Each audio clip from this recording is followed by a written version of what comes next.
राफ्ती गांव इटली के पहाड़ों के बीच एक ठंडा, छोटा और शांत सा गांव था।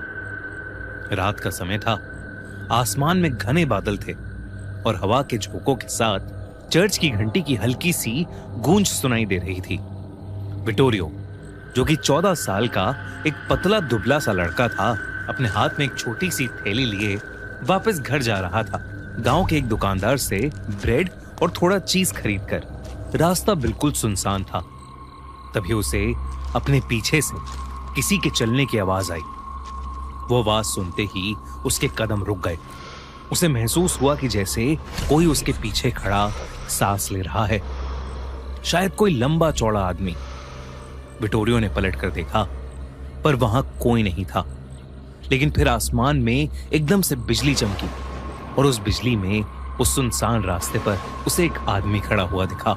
अलग अलग सड़ते हुए शरीरों के टुकड़ों से बना, अलग अलग जगह से तारें निकली हुई और सड़ते हुए मांस की बदबू से भरा वो मॉन्स्टर वहीं खड़ा हंस रहा था। हाथ में एक जानवर का आधा सड़ चुका शरीर, जिसके पास से कॉपर के तार निकले हुए थे, अपने हाथ में लिए। ये देखकर विटोरियो का गला सूख गया। उसने कुछ नहीं सोचा, बस वहां से भाग गया। पर कुछ दूर जाते ही उसे महसूस हुआ कि जैसे वो मॉन्स्टर उसके पीछे भाग रहा है। विटोरियो और तेजी से भागता रहा और चर्च के पास पहुंचकर जब उसने पीछे मुड़कर देखा तो वो मॉन्स्टर सड़क के किनारे से अंधेरे में कहीं गायब हो गया। विटोरियो भागकर अपने चाचा एरन के घर पहुंचा, जहां वो कुछ दिनों से रह रहा था। दरअसल 2 महीने पहले उसके माँ बाप की डेथ हो गई थी। उनकी मौत को लोग एक्सीडेंट कहकर टाल देते थे, पर विटोरियो जानता था कि उन्हें उसी मॉन्स्टर ने मारा था। उनके शरीर मिलने पर उनके साथ कॉपर के तार, एसिड के दाग और बिजली के जले निशान मिले थे। विटोरियो तब से चुप था।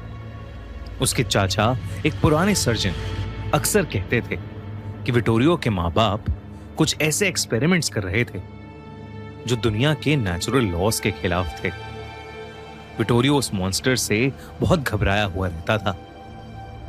एक रात विटोरियो अपने कमरे में सो रहा था जब अचानक उसे बहुत ठंड लगने लगी। उसके कमरे में एक तेज हवा का झोंका आया। जब विटोरियो ने देखा तो उसकी खिड़की खुली हुई थी। पर यह अजीब था, क्योंकि वो रोज रात में खिड़की बंद करके सोता था। वो जैसे ही खिड़की को बंद करने उठा, उसे एक लंबे चौड़े आदमी की परछाई दिखी। बाहर अचानक से तेज बारिश शुरू हो गई और बिजली कड़कने लगी। उस कड़कती बिजली में वो भयानक मॉन्स्टर उसे फिर से दिखा। इस बार उसके हाथ में विटोरियो के माँ बाप के कटे हुए सर थे। ये देखते ही विटोरियो की चीख निकल गई और वो भागकर अपने अंकल एरन के पास गया। लेकिन जब वो कमरे में आए तो उन्हें कुछ नहीं दिखा। उसके चाचा ने उसका सर छुआ तो उन्हें एहसास हुआ कि विटोरियो को बहुत तेज बुखार आ गया था। अंकल एरन ने उसे दवाई खिलाकर सुला दिया।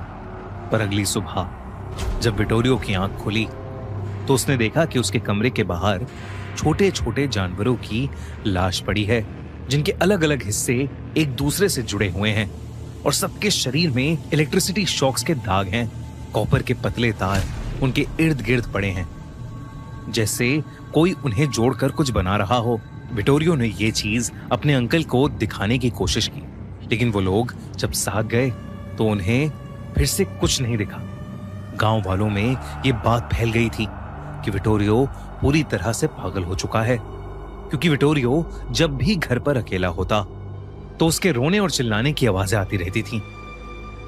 इतना ही नहीं, बल्कि विटोरियो लोगों से सिर्फ उसी मॉन्स्टर के बारे में बात करता रहता था।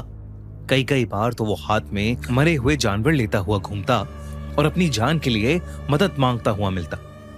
दरअसल उन दिनों कई डॉक्टर्स और साइंटिस्ट ये मानते थे कि मरने के बाद इंसान की डेड बॉडी को वापस इलेक्ट्रिक शॉक्स देकर जिंदा किया जा सकता है। और इसी के चलते कई एक्सपेरिमेंट्स हुए और इससे इंस्पायर होकर मैरी शेली, एक राइटर, ने फ्रैंकेनस्टाइन नाम की किताब भी लिखी थी, जिसमें एक साइंटिस्ट विक्टर फ्रैंकेनस्टाइन अपना एक बहुत ही भयानक मॉन्स्टर बनाता है। विटोरियो के माँ बाप भी साइंटिस्ट थे और डॉक्टर्स को ये लगता था कि अपने माँ बाप की मौत को विटोरियो फ्रैंकेनस्टाइन मॉन्स्टर की कहानी से जोड़ रहा है और उसे सच समझ रहा है। सब लोग विटोरियो का मजाक उड़ाने लगे थे, इतना कि विटोरियो ने घर के बाहर जाना ही बंद कर दिया। ना स्कूल, ना प्लेग्राउंड, ना किसी और के घर, बस वो अपने अंकल के घर सबसे छुपकर रहने लगा था। पर अंकल एरन को उसकी बातों पर यकीन था। उन्होंने फाइनली एक रात उसे अपने पास बिठा के सब सच बताया।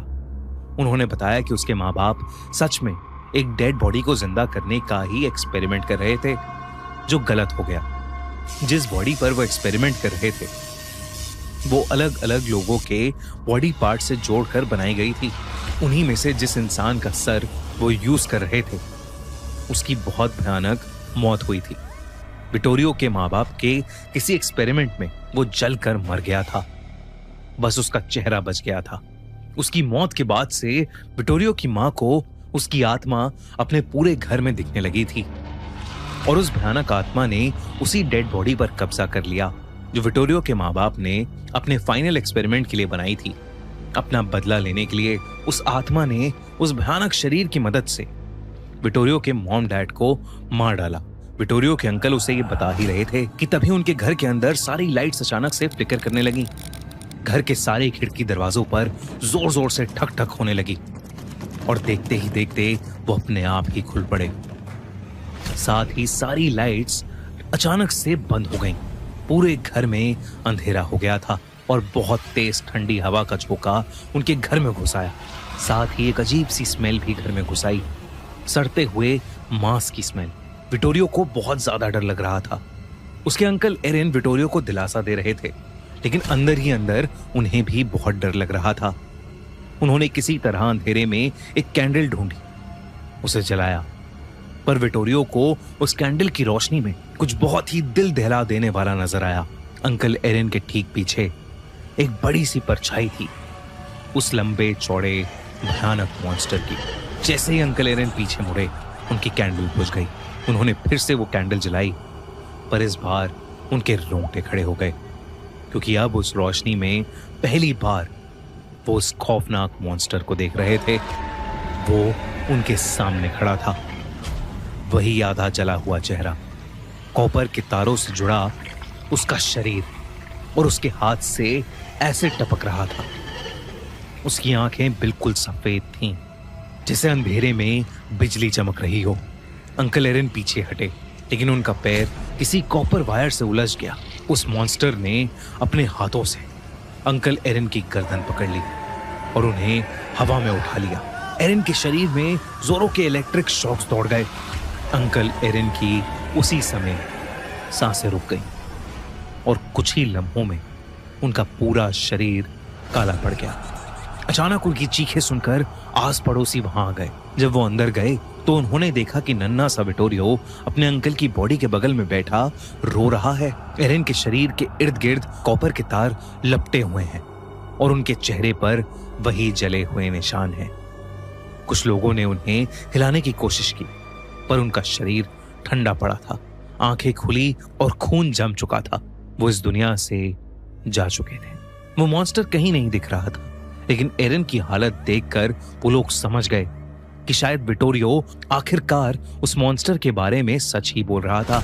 इस इंसिडेंट के बाद विटोरियो को राफ्ती विलेज से बहुत दूर फ्रांस के एक बोर्डिंग स्कूल में भेज दिया गया, पर उसके जाने के बाद भी मौतों का सिलसिला रुका नहीं। कभी कोई जानवर जला हुआ मिलता तो कभी कोई इंसान, और हर जगह कॉपर के तार। धीरे धीरे लोगों ने उस एरिया को छोड़ दिया, पर आज भी शायद वो मॉन्स्टर, शायद वो फ्रैंकेनस्टाइन उसी विलेज के, उसी गांव के आसपास भटक रहा है।